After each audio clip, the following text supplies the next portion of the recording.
오늘은 보이지 않는 힘에 대한 이야기를 해볼까 합니다. 단순한 미신을 얘기하는 것이 아닙니다. 세상에는 오늘 버는 사람들이 있습니다. 오늘 번다는 것은 무슨 말일까요? 선천운의 영향력은 겨우 1%라고 하죠. 상위 1%의 사람들은 인생을 뒤집는 후천운이 얼마나 중요한지 알고 있습니다. 운수가 풀리면 돈맥과 인맥이 자연히 따라온다는 것을 몸소 배운 사람들이기 때문입니다. 인생은 보이지 않는 힘에 따라 움직이며 순환에 따라 모이기도 하고 흩어지기도 하며 커지기도 하고 작아지기도 합니다. 지금 운을 받고 있는 사람이라면 이 운의 순환이 계속 강해질 수 있도록 해야 하고, 운을 받고 있지 않다면 운이 찾아오도록 준비해야 합니다. 우리는 어떻게 운을 관리할 수 있을까요? 오늘 소개해 드릴 책은 상위 1%가 찾는 최고의 사주명리학자 이정재 교수가 쓴 운을 벌어야 돈이 벌린다입니다. 뒤늦게 재물복이 찾아오는 사람. 사주만으로는 아무것도 알 수 없으며 그 무엇도 만들어지지 않는다. 그렇다면 우리는 운명의 어떤 부분을 공부해야 할까? 바로 후천운이다. 후천운 중에서도 가장 중요한 것은 자신의 마음가짐이고, 이 마음가짐을 어떻게 만드느냐에 따라 삶은 분명 달라질 것이다. 인생을 살아가면서 가장 중요한 시기는 과연 언제일까? 물론 이는 사람마다 다를 것이다. 만약 당신에게 초년기에서 청년기까지 운과 중년기에서 노년기까지 운 중 하나를 선택하라고 한다면 무엇을 선택하겠는가? 당연히 평생 유복하고 행복하게 살고 싶겠지만 반드시 하나를 선택해야 한다면 나는 행복하고 부유한 인생 후반기의 삶을 선택할 것이다. 인생 초반기의 유복함과 행복은 부모로부터 만들어진 것이지만 후반기의 유복함과 행복은 스스로 만들어낸 것이기에 그 가치가 더욱 크기 때문이다. 물론 실제로도 30대나 40대, 심지어 70대에도 운이 트이는 사람이 있다. 말년에 운수가 좋아져서 무엇에 쓰겠냐고 하지 말자. 이제는 100세 시대 아닌가. 만약 지금 인생이 힘들더라도 앞으로 나아진다는 확신만 있다면 그 누구라도 버틸 수 있을 것이다. 따라서 인생 후반부를 유복하고 행복하게 보내고 싶다면 실제로 그렇게 사는 사람이 어떤 특징을 가졌는지 알아보고 이를 따라 해야 한다. 사주학에서는 운이라는 것은 어떤 사람에게도 사는 내내 머물러 있는 경우가 없다라고 말한다. 비록 초년에는 운을 받지 못한 사람이라도 이를 극복하면 중년 이후에 운을 받을 수 있으며, 중년에는 운을 받지 못한 사람이라도 신심을 가지고 꾸준히 기다리면 반드시 노년 이후에는 운을 받을 수 있다. 즉, 사람은 누구나 일생에 한 번은 운을 받을 수가 있다는 말이다. 다만 신심의 깊이에 따라서 운을 받는 양이 달라질 뿐이다. 분명 세상의 모든 것은 순환하고 변화하며 또 이것이 반복되고 서서히 커지기도 하고 오히려 작아지기도 한다. 운도 그러하다. 지금 운을 받고 있는 사람이라면 운의 순환이 계속 강해질 수 있도록 늘 준비하고 노력해야 한다. 비록 지금 운을 받지 못해서 힘들고 어려운 삶을 살아가고 있더라도 꾸준히 노력하고 정진해야 한다. 이는 때가 되었을 때 운의 양을 더 강하게, 더 크게 하기 위해서 그러한 것이다. 분명한 건 누구나 일생에 한 번은 아주 큰 운이 오기 마련이며, 하늘은 절대 사람을 땅에 내시면서 평생 고생만 하다가 생을 마감하라고 명하지 않으셨다는 사실이다. 그렇다면 사주학은 운의 크기를 결정하는 조건을 어떻게 정의하고 있을까? 또 신심이 크고 깊다는 것은 과연 무슨 말일까? 운을 결정하는 첫 번째 조건은 정언과 정동이다. 한자 그대로 풀이해보면 바른 말과 바른 행동이라는 의미이며, 현대적인 용어로 해석해보면 긍정적인 말을 하고 긍정적인 행동을 하라는 의미이다. 예를 들어보면 다음과 같다. 맛있는 음식을 먹었을 때 그 큰 운을 받아서 부자가 될 사람이나 이미 부자가 된 사람들은 잘 먹었다라거나 배가 불러서 기분이 좋다 등의 말처럼 긍정적이고 운을 부르는 언어를 사용한다. 하지만 운이 결코 곁에 오지 않을 사람들은 배 터져 죽겠다, 배불러 죽겠다라는 식으로 말을 한다. 사실 말에는 굉장히 큰 힘이 있다. 내가 뱉은 말은 가장 먼저 내가 듣게 되는데 이는 나의 운을 듣게 되는 것과 마찬가지이다. 그래서 우리 조상님들은 말을 함부로 하는 사람들은 절대 가까이 하지 말라고 하셨던 것이다. 또한 관상학에서는 이렇게 말하고 있다. 우리 몸이 만들어질 때 눈, 귀, 팔다리는 2개씩 만들어졌으며 이는 반드시 균형에 맞게 치우침 없이 사용하라는 의미이고 입처럼 하나밖에 없는 기관도 있는데 이는 늘 소중히 여기고 절대 함부로 사용해서는 안 된다는 경고라고 말이다. 특히 그중 입에서 나오는 언어는 복이 들어오게 할 수도 있지만 차버릴 수도 있다. 그러니 늘 좋은 언어, 긍정적인 언어, 아름다운 언어만 사용하도록 하라. 행동도 마찬가지이다. 행동이라는 것은 몸에서 나온다. 몸 역시 하나밖에 없다. 당연히 함부로 움직이면 안 된다는 뜻이다.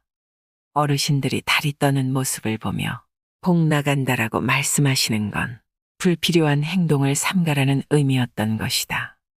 2번째로 베푸는 삶을 살아야 한다. 사주라는 학문에서 말하는 오행론의 요체는 순환과 균형이다.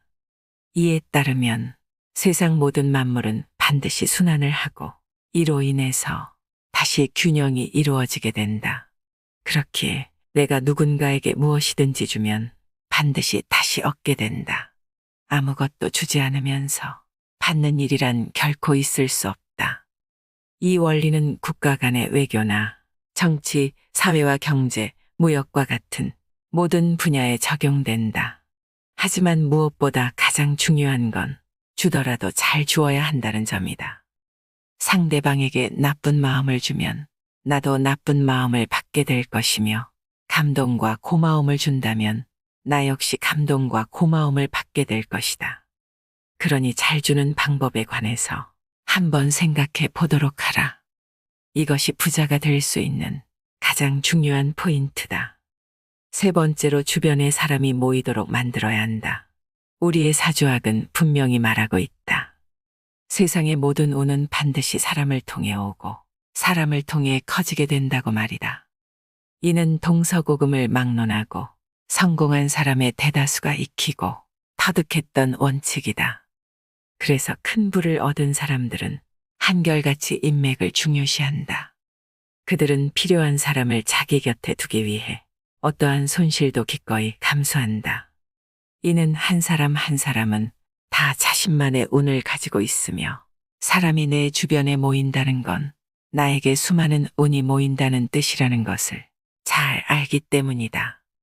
백지장도 맞들면 낫다. 주변에 사람이 많을수록 모여드는 운의 기운도 더욱 강해질 것이고 모이는 사람이 적을수록 운의 기운도 약해질 수밖에 없다. 그렇다면 어떻게 사람들을 모이게 할 것인가? 이건 바로 자신의 능력에 달렸다.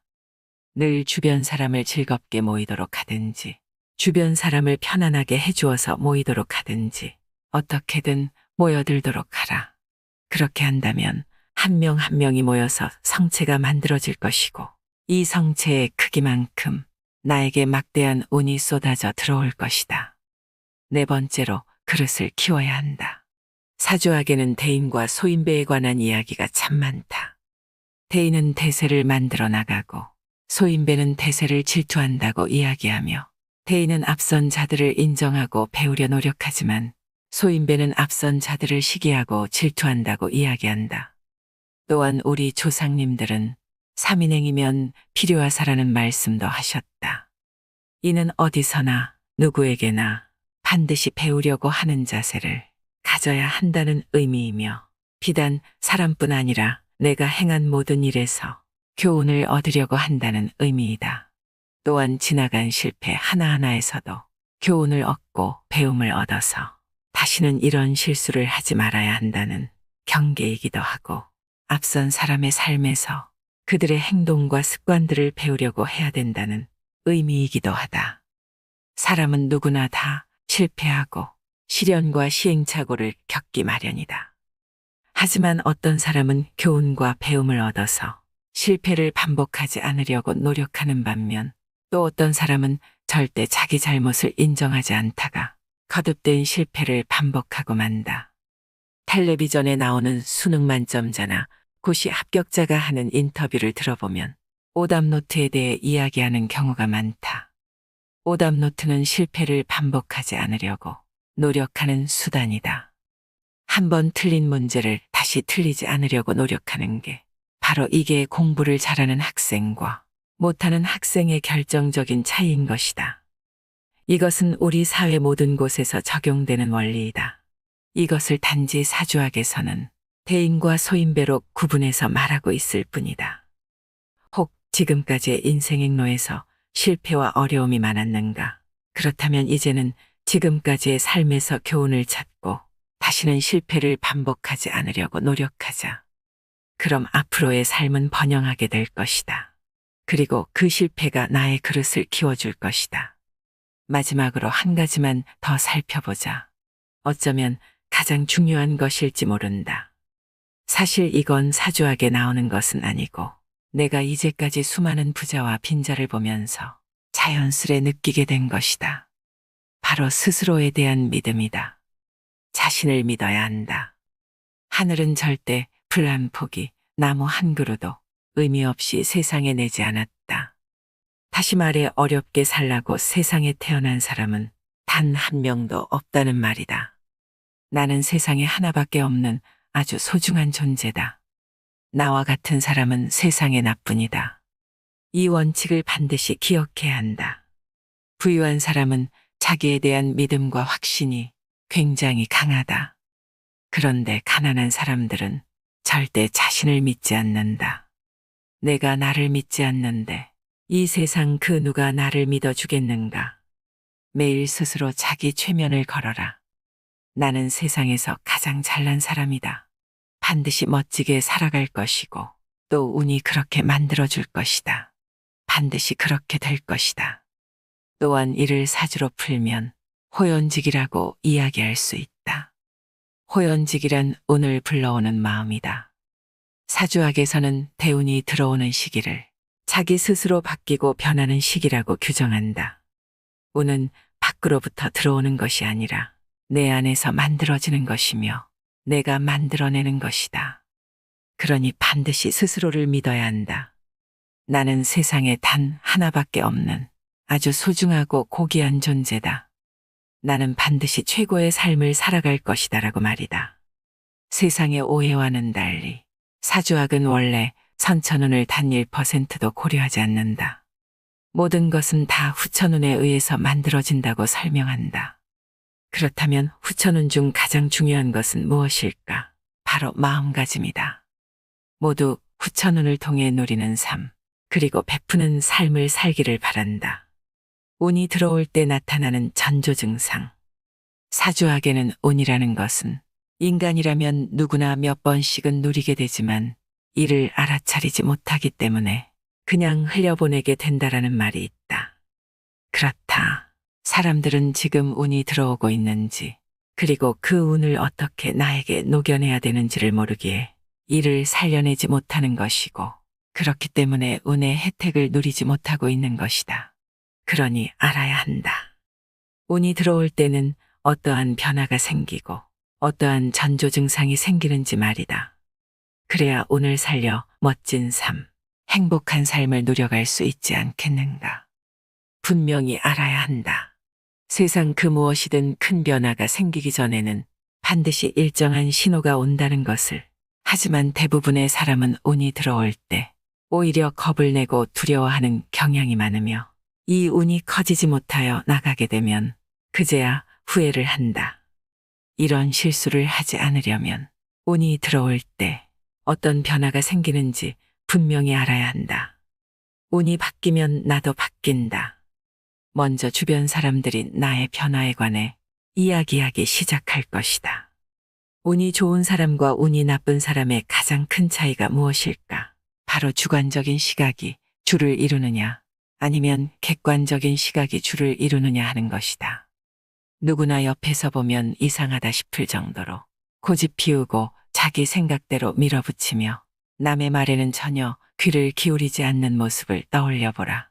이는 운이 나빠지고 있는 사람들이 하는 전형적인 행동이다. 하지만 운이 좋아지고 있는 사람은 남의 말을 들으려 하고 남의 말에 귀를 기울인다. 그리고 주변에서도 나의 의견을 적극적으로 동조한다. 그러니 객관적인 조언들이 모여 실수나 실패를 하지 않게 되는 것이다. 이러한 특징으로 인해 우리는 저 사람이 운이 좋아지고 있구나, 혹은 저 사람은 운이 나빠지고 있구나 하고 판단할 수 있다. 늘 전자의 행동만 하던 사람이 어느 날 갑자기 후자의 행동을 하게 되면 주변 사람들이 먼저 눈치를 채고 저 사람 많이 변했네라고 말할 것이다. 두 번째로, 마음이 여유로워진다. 운이 변할 때 제일 먼저 달라지는 것은 무엇일까? 바로 세상을 보는 자신의 눈이다. 당연한 말이겠지만 세상은 변하지 않았다. 하지만 운이 들어오게 되면 이를 바라보는 시각이 달라진다. 사소한 일에도 쉽게 화를 내고 조급해했지만 운이 들어오는 순간 우선 넘기게 된다. 참고 여유를 가지는 마음이 생긴다. 이로 인해 다툼이나 갈등이 많던 일상에 어느 순간 웃음이 찾아오고 여유가 넘쳐나게 된다. 다들 잘 모르는 사실이지만 사실 좋은 운과 나쁜 운은 분명히 차이점을 가지고 있다. 나쁜 운은 일순간에 찾아오며 좋은 운은 서서히 찾아온다. 대신 좋은 운은 점점 커지게 되며 이는 전부 나의 마음이 만들어내는 것이다. 자신도 느끼지 못하는 사이 운이 변할 때는 마음이 여유로워지고 반대로 조급하던 일이 사라진다. 운이 바뀌면 시선이 바뀐다. 세 번째로, 주변 사람들의 대우가 달라진다. 운이 좋을 때는 모든 것이 선순환하지만 나쁠 때는 모든 것이 악순환한다. 운이 나빠질 때는 사소한 일도 참지 못해서 화를 내고 다툼이 생긴다. 이로 인해 주변 사람들은 나를 피하게 되고 나를 점점 더 급하게 만든다. 하지만 운이 좋아질 때는 마음의 여유가 생겨 사소한 문제나 남의 실수들을 대수롭지 않게 여긴다. 이를 여유롭게 웃어넘기는 모습을 보며 주변 사람들이 다가오게 된다. 그리고 이것으로 인해 나는 더욱 여유로워지기 마련이다. 이러한 선순환이 점점 커지면서 주변 사람들은 당신을 좋은 사람, 같이 있으면 늘 편안한 사람으로 여기고 자연스럽게 주변에 사람들이 모여든다. 지금 주변을 한번 둘러보라. 만약 주변 사람들이 당신을 피하고 있다면 지금 당신의 운은 나빠지고 있는 것이다. 물론 주변 사람들이 당신을 만나고 싶어 하고 당신과의 만남에서 편안함을 느낀다고 말한다면 지금 당신의 운은 좋아지고 있는 것이다. 이러한 생활로 인해 당신은 대우받는 삶을 살아가게 되는 것이다. 네 번째로, 새로운 인연들이 계속해서 생겨난다. 사실 사람은 거의 비슷하며 또 모두 선하다. 하지만 이는 그 사람이 처한 상황이 주변 사람들을 속이고 있는 것이다. 우리는 한 번씩 이런 말을 한다. 돈이 사람을 속이는 것이지 절대 사람이 사람을 속이는 것이 아니라고 말이다. 맞다. 자신이 처한 상황이 힘들고 어렵다 보니 주변 사람들에게 믿음을 주는 행동을 하지 못하는 것이고 또한 이것이 점점 더 어려운 자신을 만들어가게 되는 것이다. 이와 반대로 상황이 점점 좋아지는 사람은 서서히 남에게 베푸는 삶을 살게 되고 과거에 자신에게 은혜를 베풀었던 사람이 있다면 보답도 하게 되는 것이다. 그렇게 과거에 끊어졌던 인연들이 이어지고 이를 통해 스스로 행복을 느껴 더 베풀게 된다. 이런 식으로 더 행복해지는 선순환이 생겨난다. 그렇기 때문에 운이 좋아지는 사람들 곁에는 사람들이 많다. 또한 이 사람들과 함께 늘 웃음과 편안함이 넘쳐난다. 하지만 운이 나빠지는 사람은 사람을 피할 수밖에 없게 되고 주변 사람들은 사라지게 된다. 다섯 번째로, 그동안 힘들었던 일들이 쉽게 풀려나가는 것을 경험하게 된다. 우리 조상님들은 백지장도 맞들면 낫다고 하셨다. 이는 분명 협동의 힘을 알려주기 위해서 하신 말씀이다. 어떠한 일이라도 여러 사람이 힘을 합치면 더 쉽게 해결할 수 있다. 하지만 운이 나빠지는 사람들은 주변에 사람이 없기에 아주 단순한 일도 계속 어려워지는 것이다. 이와 반대로 운이 좋아지는 사람들은 주변에 사람이 많다 보니 어렵게만 느껴지던 일들도 아주 쉽게 해결되곤 한다. 이러한 선순환이 점점 커지다 보면 처음에는 불가능한 일이라고 여겼던 일들도 나중에는 아주 쉽게 해결되는 것이다. 이렇게 오는 선순환과 악순환을 반복하며 점점 커져간다. 또한 운은 일정한 사이클을 가지고 우리 주변을 흘러다니고 있다. 하지만 운이 우리에게 들어왔을 때 들어온 줄 몰라서 놓치게 된다면 얼마나 아깝겠는가. 사주학은 유비무환, 즉 모든 것을 항상 준비하고 대비하자는 학문이다. 어려움이 오기 전에 미리 준비하고 대비해서 이 어려움을 최소화하도록 하자. 마음가짐의 중요성을 심리학보다 먼저 증명한 사주학. 예부터 우리 조상님들은 복은 말에서 오며 말을 함부로 하는 사람은 절대 곁에 두어서는 안 된다고 말씀하셨다. 말은 사람의 마음에서 나오는 것이기에 마음이 바르지 않다면 바른 말이 나올 수 없고 마음이 바르다면 그 사람의 말은 그러지 않을 것이라 그렇게 말씀하셨던 것이다. 또한 운이나 복은 스스로 만들어내는 것이며 자신의 마음에서 이루어지니 말이 바르다면 좋은 운을 얻을 것이라는 의미로 만들어진 말이기도 하다.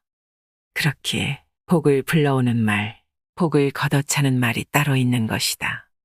살아가다 보면 우리는 아무 생각 없이 타인에게 부정적인 말을 하곤 한다. 하지만 꼭 알아야 하는 게 있는데 자신이 한 말은 자신이 제일 먼저 듣게 된다는 사실이다. 간혹 계명을 한 분들 중 어떻게 해야 계명의 효과가 가장 크냐고 물어보시는 분들이 있다. 그럼 나는 많이 불릴 수 있는 이름이어야 좋다고 대답해 드리곤 한다. 소리를 들을 때 효과가 나타나는 것이다. 아마 다들 아침 출근길에 상스러운 소리를 듣고 하루 종일 기분이 안 좋았던 경험이나 반대로 기분 좋은 소리를 듣고 하루 종일 기분이 좋았던 경험이 있을 것이다. 이렇듯 말이라는 것은 우리의 하루를 아주 기분 나쁘게 만들기도 하고 아주 기분 좋게 만들기도 한다. 현대의 모든 심리학자와 철학자는 공통적으로 인간이 생각과 말, 행동에 의해 만들어진다고 말한다. 여기서 명심해야 할 것은 우리의 말이 타인에게 힘을 주기도 하고 고통을 주기도 하지만 자신에게는 복을 얻게도 하고 잃게도 한다는 점이다. 복을 걷어차는 말, 끌어안는 말. 첫 번째, 긍정적인 말과 부정적인 말이 말하는 대로 이루어진다는 말을 들어본 적이 있을 것이다. 긍정적인 말을 하는 사람은 자존감이 강하고 자신에 대한 믿음이 굉장히 강한 사람이다. 하지만 부정적인 말을 하는 사람은 자존감이 약하고 자신에 대한 믿음이 없는 사람이다.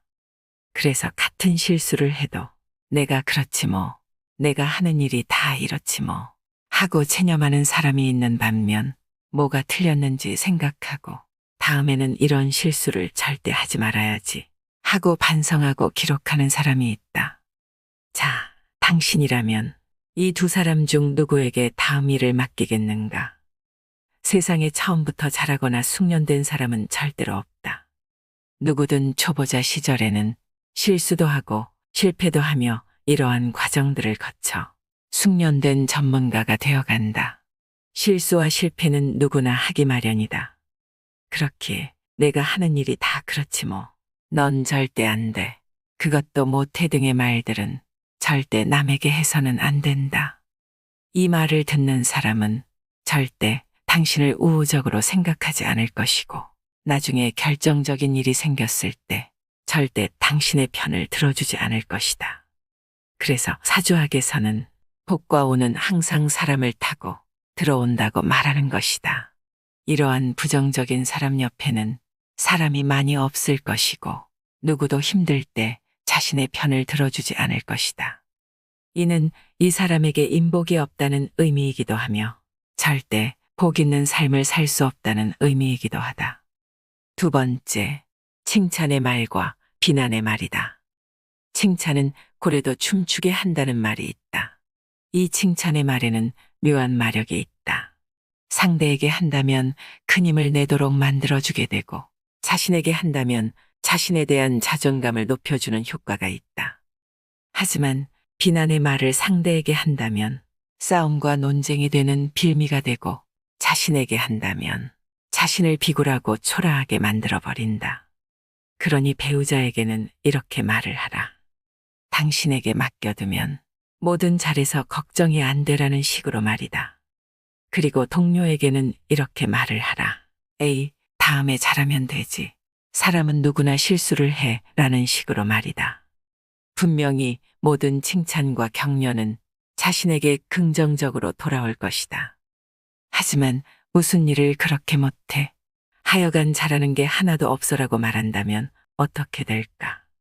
아마 바로 싸움이 시작될 것이다. 이 말로 인해서 당신이 한 모든 실수가 나오기 시작할 것이고 서로 누가 잘났니 하면서 다투게 될 것이다. 당신은 어떤 것을 선택하겠는가? 늘 주변 사람들에게 이렇게 말을 하는 사람이 되어보라. 역시 자네가 한 일이니까 확실해. 역시 최고야. 믿고 맡기길 정말 잘했다. 아마 이런 소리를 들은 사람은 앞으로는 무슨 일이 있어도 만사 제쳐두고 도와주러 올 것이다. 그러니 이미 벌어진 일에서는 절대 남을 비난하지 말아야 한다. 물론 스스로에게도 마찬가지이다. 세 번째, 자신감의 말과 비하하는 말이다. 이는 앞선 두 번째의 경우를 자신에게 하는 것이라고 생각하면 된다. 자존감은 당신을 당당하게 만들고 자책감은 당신을 비굴하게 만든다. 사주학에 따르면 복은 가벼워서 높이 있는 것이며 경쾌해서 맑은 곳으로 향한다는 말이 있다. 복은 늘 당당하고 자신감 있는 사람에게 오게 된다. 이를 심리학에서는 피그말리온 효과와 스티그마 효과라고 해서 구분하고 있는데 항상 자신에게 긍정적인 말을 하고 자신감을 북돋우는 사람과 항상 자신에게 부정적인 말을 하고 자책하고 비하하는 사람의 성취도에는 엄청난 차이가 있다는 현상이다.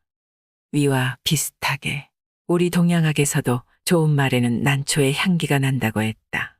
그렇다. 나는 이 세상에 단 하나밖에 없는 유일한 존재인 것이다. 스스로 자신을 아끼고 존중해 주지 않는다면 세상 그 누구도 당신을 존중하지 않는다. 또한 우리 조상님들은 이렇게 자신을 비하하는 사람은 말로도 비참하다고 말씀하셨다. 네 번째, 우리라는 말과 너라는 말이다.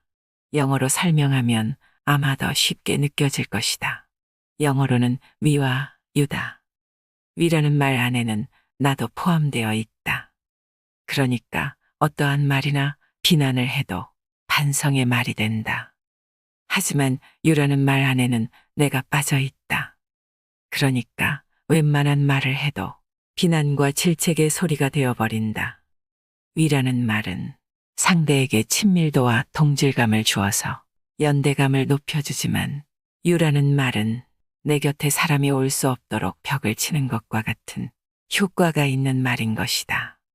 왜 사람들은 그토록 많은 친목 단체와 모임을 만들어서 서로 만나려고 할까? 그 이유를 곰곰이 생각해 본다면 우리와 너라는 말의 의미를 이해하게 될 것이다. 다섯 번째, 미소 지으며 하는 말과 인상 쓰며 하는 말이다. 말은 부드러워야 하고 격식과 품위가 있어야 한다. 말이라고 다 같은 말이 아니라는 뜻이다. 관상학에서도 은은하고 부드러운 미소는 운을 만드는 최고의 상이라고 말하듯이 말도 복이 오도록 만들 수 있는데 이는 바로 미소 속에 나오는 말이다. 미소를 머금고 하는 말은 부드러울 수밖에 없으며 그런 말을 하는 사람은 은은함을 풍길 수밖에 없다. 그래서 그런 사람의 말에서는 향기가 난다고 말하곤 한다. 하지만 인상을 쓰고는 절대 좋은 말을 할 수가 없다. 그러니 미소를 지으며 말하는 습관을 들여라. 그러면 누구나 당신을 좋아하게 될 것이다. 미소를 지으려고 하면 입꼬리가 올라가지 않을 수 없다. 입꼬리를 올리고 이 바보야 라고 말해보라. 실제로 해보면 말끝에 웃음이 나오고 농담이 되어버린다는 것을 알게 될 것이다. 하지만 반대로 인상을 쓰고 한번 말을 해보라. 아무리 좋은 말을 해도 비꼬는 소리, 비난의 소리로 들리게 된다는 것을 알게 될 것이다. 이것이 바로 우리말의 우수성이다. 이제부터 누군가와 대화할 때 항상 은은한 미소를 지으면서 말하는 습관을 꼭 가져보도록 하라. 마지막으로 실수에 대한 자책과 반성에 대한 이야기를 꼭 짚고 넘어가고 싶다. 사람들은 누구나 이 부분에서 큰 착각을 하고 하지 말아야 할 자책을 하며 또 자신이 운이 없다는 이야기를 스스로에게 하곤 한다. 오늘 내가 한 일들을 생각해보면 아마 90% 이상은 평범한 일이었거나 잘한 일이라는 것을 떠올릴 수 있다. 하지만 대부분의 사람은 10%도 안 되는 잘못된 일을 비난하고 자책하고 끙끙 앓아가면서 시간을 보낸다. 예컨대 오늘 아침 출근할 때 운전을 잘했기에 사고가 없었을 것이고 또 점심때는 밥을 잘 먹었기 때문에 체하지 않았던 것이고 길을 잘 살피며 다녔기에 다치지 않았던 것이다. 이렇게 사람들은 대부분의 일을 다 잘하고 살아가다가 10%도 안 되는 작은 실수를 하기도 한다. 하지만 사람들은 그 10%도 안 되는 실수를 비난하고 자책하여 스스로 아무것도 할 수 없는 사람, 운이 없는 사람이라고 여기고 그러한 사람이 되어간다. 그렇다. 운이 좋은 사람, 운을 얻을 사람은 90%의 잘한 일을 생각하고 나머지 못한 10%를 줄여나가려고 노력하지만 운이 없는 사람, 운을 얻지 못할 사람은 10%의 잘못에 매몰되어 자신의 능력을 스스로 부정해 버린다는 것이다. 항상 칭찬하라. 늘 자신과 남을 칭찬하는 습관. 이것이 진정 운을 만드는 최고의 수단임을 잊어선 안 된다. 타고난 사주는 바꿀 수 없다는 오해. 당신은 사주를 얼마나 믿는가? 과연 사주에는 나의 미래가 어디까지 나와 있을까? 나는 오랜 시간 명리학을 연구했고 이에 대해 강의하고 있다. 당연히 나에게는 제 사주 좀 봐주세요 하는 요청이 참 많이 들어온다. 하지만 나는 사주를 상담해주는 경우가 거의 없다. 여기에는 이유가 있는데 아마 사주가 무엇을 말하는 것인지 알고 나면 분명 당신도 그 이유를 이해하게 될 것이다. 우리는 참 사주와 팔자라는 말을 많이 한다. 아이고, 내 팔자야. 내 팔자가 그렇지 뭐 라는 식으로 말이다. 이렇게 보면 사주와 팔자가 무슨 대단한 것인 것 같지만 사실은 그냥 비유적인 표현일 뿐 아무것도 아니다. 사주라는 것은 태어난 연월 일시를 말하는 것이다. 이것이 하늘의 기운과 땅의 기운으로 나뉘게 되어 하늘의 연월일시, 땅의 연월일시와 같이 8자의 글자로 표현하게 되는 것이며 이 글자가 8글자라 해서 팔자라고 하는 것이다. 과연 사람이 태어난 연월일시로 운명을 해석할 수 있을까? 이것이 가능하려면 같은 날과 같은 시에 태어난 사람의 운명은 동일해야 한다. 사실 사주가 똑같은 사람이 전부 같은 인생을 살아간다면 이 가설이 성립하겠지만 안타깝게도 사주가 동일한 사람 중에 비슷하게라도 살아가는 사람은 단 한 명도 없다. 다시 말해 동일한 사주를 가진 수백 명이 전부 다른 삶을 살고 있다는 말이다. 물론 어떤 사람은 아주 부유할 것이고 또 어떤 사람은 아주 가난하게 살아가고 있을 것이다. 또 어떤 사람은 배우자를 잘 만났지만 또 어떤 사람은 가정 불화에 속을 썩는다. 이렇듯 사주가 똑같은 사람이라도 전부 다른 삶을 살아가고 있다. 그렇다면 과연 사주는 아무런 의미가 없는 것 아닌가? 그렇다. 사주로 알 수 있는 것은 하나도 없다. 하지만 이 말이 결코 사주라는 학문이 엉터리 사기이거나 거짓말이라는 뜻은 아니다. 사주는 우리 전통의 학문으로 음양오행론을 기초로 하여 만들어졌다. 또한 한의학에도 활용되었으며 태극기와 한글을 만드는 것에 토대가 된 이론이기도 하다. 그러니 세상 일이 전부 음양오행론의 이론을 바탕으로 일어난다고 해도 결코 과언이 아니다. 지금 우리가 쓰는 컴퓨터 시스템조차 음양론으로 볼 수 있다는 사실을 아는가? 알버트 아인슈타인이 주장한 상대성 이론, 즉 모든 것은 비교되는 대상에 따라 달라진다는 원리 역시 음양론의 한 가지인데 그 또한 노벨상을 받으러 가면서 이런 말을 했다고 한다. 나의 스승은 동양의 음양론이다. 이로써 알 수 있듯 음양오행론에 기초한 사주학은 절대 불변의 법칙이다. 그런데 여기에는 함정이 있다. 잠시 이야기를 바꿔보자. 한날 한시에 태어난 사람의 삶이 달라지는 이유는 무엇일까? 사주학은 선천운에 후천운을 더하는 학문이다. 음이라는 선천운을 내가 태어난 사주라고 한다면 여기에 양이라는 후천운이 더해진다. 이는 퇴계 이황 선생님이 쓰신 성학십도에 명확하게 나오고 있다. 성학십도에는 음양합이 만물 화생이다라는 말이 나오는데 이는 음양이 합쳐져야 세상의 모든 만물이 만들어지는 것이고 선천운인 사주에 후천운인 부모와 배우자, 본인의 성격이 더해져야만 비로소 한 사람의 운명이 나온다는 의미이다. 그럼 이제 후천운이 무엇인지 알아야 한다. 첫 번째로 부모운을 말한다. 한 사람의 초년 삶을 판단하기 위해서는 본인의 사주에 부모의 사주를 결합해서 판단해야 한다. 두 번째는 배우자운이다. 그래서 성인이 되고 난 이후에는 본인의 타고난 기운과 배우자의 사주를 결합해 균형을 내어서 판단해야 한다.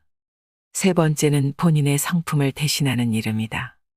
다시 말해, 한 사람의 사주를 해석해 삶을 판단하기 위해서는 본인의 사주에 부모와 배우자의 사주로 균형을 내고 거기에 이름을 더해야 하는 셈이다. 그런데 이렇게 풀면 시간이 너무 오래 걸린다. 아마 대한민국 철학관 중에 이렇게 하는 집은 거의 없을 것이다. 대부분의 철학관에서는 사주 8글자만 딸랑 적어놓고 배우자 복이니 재물 복이니 출세운이니 하며 상담을 한다. 그러니 거짓말이 되는 것이고 사주를 본 의뢰인은 어쩐지 잘 맞지 않는다고 의심하게 되는 것이다. 세상에는 태어나는 순간에 정해지는 운명 같은 것은 없다. 세상 누구라도 후천운으로 자신의 삶을 바꿀 수 있다는 것이 바로 사주학이라는 학문인 것이다. 세상 모든 만물이 그러하다. 원래 좋은 것과 나쁜 것은 정해지지 않았으며 그것이 누구 손에 들어가느냐에 따라 흉기가 될 수도 있고 나라를 구할 보물이 될 수도 있다. 사주 역시 마찬가지이다. 어떤 배우자를 만나느냐, 어떤 마음가짐을 갖고 살아가느냐에 따라서 아름다운 삶을 사는 사람이 될 수도 있지만 반대로 힘든 삶을 살아가게 될 수도 있다. 한 예로 20여 년 전 유명한 범죄자 신창원과 똑같은 사주를 가진 사람의 이야기가 신문에 실린 적이 있었다. 그런데 그 사람은 죄를 짓기는커녕 사법시험에 합격을 한 사람이었다고 한다. 이렇듯 당신의 사주는 아무 의미가 없으며 그 자체만으로는 어떠한 가치도 없다. 물론 시간이 남아서 혹은 재미 삼아서 사주를 보는 것은 문제가 되지 않는다. 하지만 유명하다는 일을 찾기 위해 멀리까지 가서 상담하거나 이들의 이야기를 기준으로 하여 자신의 귀한 인생을 결정하는 일은 절대로 없어야 할 것이다. 또한 내가 당신의 삶을 해결해 주겠다고 말하는 자가 있다면 분명히 말할 수 있다. 그 사람은 거짓말쟁이다. 이는 사주를 학문으로 공부했고 지금도 학교에서 가르치고 있으며 대한민국에 나와 있는 거의 모든 사주와 이론을 접해본 입장에서 하는 조언이다. 다시 한번 말하지만 사주는 아무것도 아니다. 사주에 나의 후천운이 더해져야 어떠한 결과가 만들어지는 것이다. 선천운인 사주만으로는 아무 일도 일어나지 않는다. 누구나 나에게 선천운인 사주와 후천운인 부모와 배우자운 성명운의 중요성을 묻는다면 나는 서슴없이 대답할 것이다. 여러분 인생의 선천운인 사주의 영향력은 단 10%도 되지 않는다고. 나머지 90%는 후천운이라고 말이다. 그러니 이제 앞으로는 절대 이 사주의 함정에 빠지지 않기를 바란다. 나쁜 일을 같이 하려는 사람, 약속을 지키지 않는 사람, 남을 속이기 위한 거짓말을 하는 사람, 서열을 만들려는 사람, 매사에 부정적인 사람은 인생을 꼬이게 하는 유형으로 절대로 친하게 지내지 말아야 한다고 합니다. 사람에게 배신당하는 고통은 8톤 트럭을 정면으로 부딪혔을 때와 같은 트라우마를 가지게 한다는 연구 보고서가 있습니다. 좋은 사람을 만나는 것도 중요하고 내가 좋은 사람이 되는 것도 중요합니다. 세상 만사 모든 일이 내 마음속에 있다는 일체의 심조를 가슴에 품고 살면 나의 운명도 내가 원하는 곳으로 흘러갈 수 있지 않을까요? 이상으로 인생의 품격이었습니다. 하루하루 당신의 품격이 더 빛나길 바랍니다.